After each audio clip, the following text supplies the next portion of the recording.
Hey everybody, it's Soren from Head Up and Resto Mods. Got a quick video here. We're gonna show off the Magic Workhorse Coffee truck that we just finished for Workhorse Coffee in St. Paul. They will hopefully soon be having this drive around and serving coffee as a food truck. In a previous life, it was the Magic House Magic truck. You can still see a little bit of the signage on the side, so we've been calling it the Magic truck.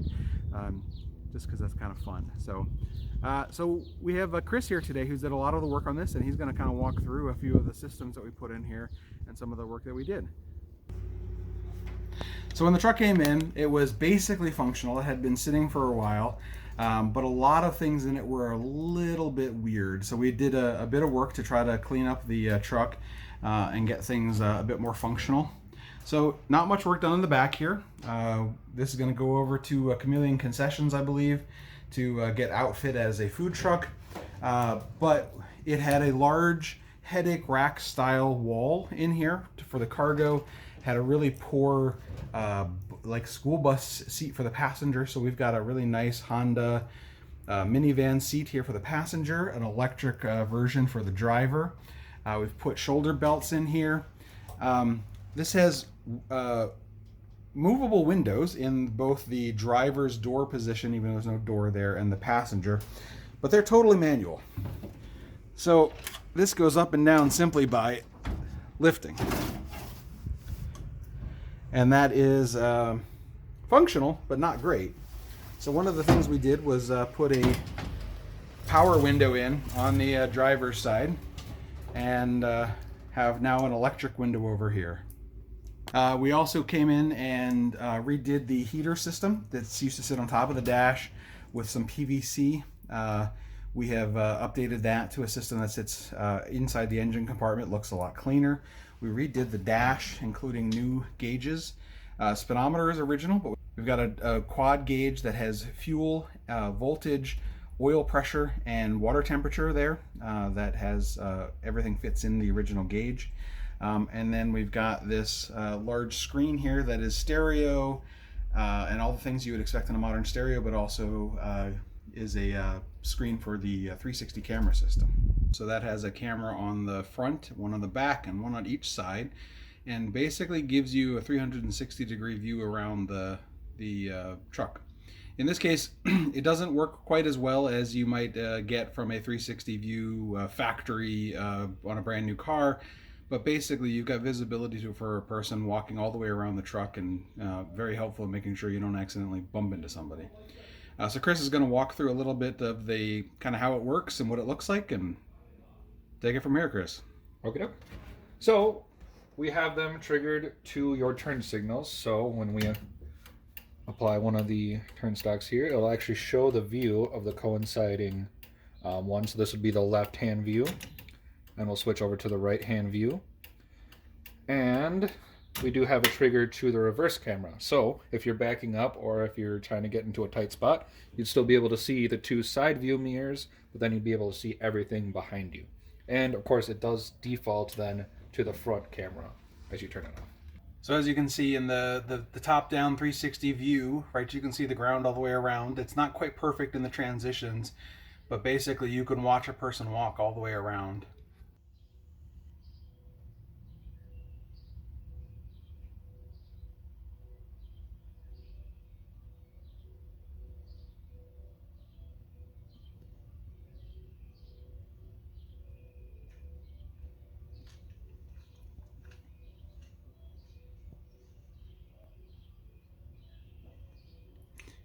So as you can see on a vehicle of this size, the camera system doesn't work quite perfectly.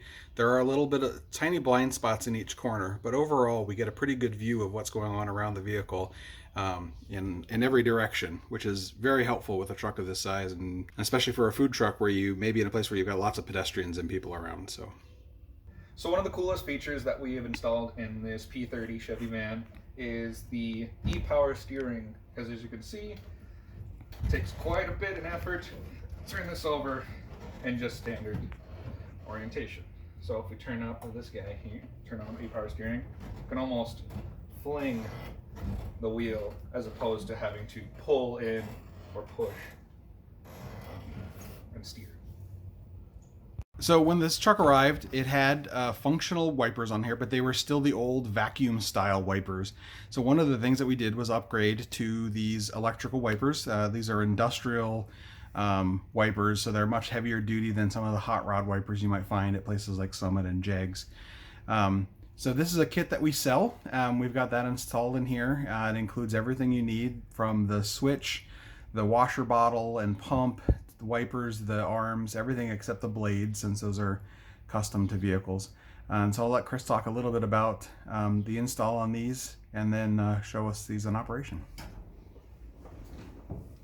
So we took the existing holes mounted from the previous wipers and we just widened them out to accommodate these new electric motors. And we have all of our stuff running straight down, nice and clean through the middle where the old wiring or vacuum tubes would have been initially. So coming down back to our dash here, we have our handy dandy little washer wiper motor, which if we click, you can hear the washer engaged. And we have low speeds and high speeds. And of course, back to position. So what we have here is a window motor, an arm out of a Sprinter. And what we did here was we just kind of modified it a little bit to fit the actual window with the mounting down here, mounting bracket on top, and then a big mount here to hold everything steady. And it works like an absolute dream.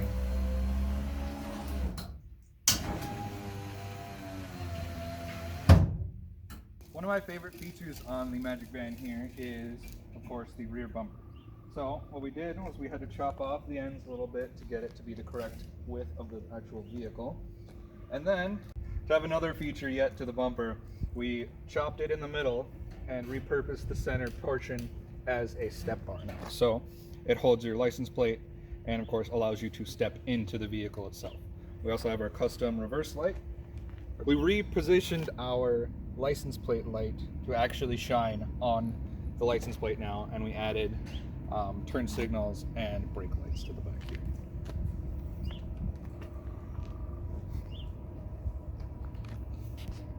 So I hope that you enjoyed learning a little bit more about this food truck that we put together for Workhorse Coffee.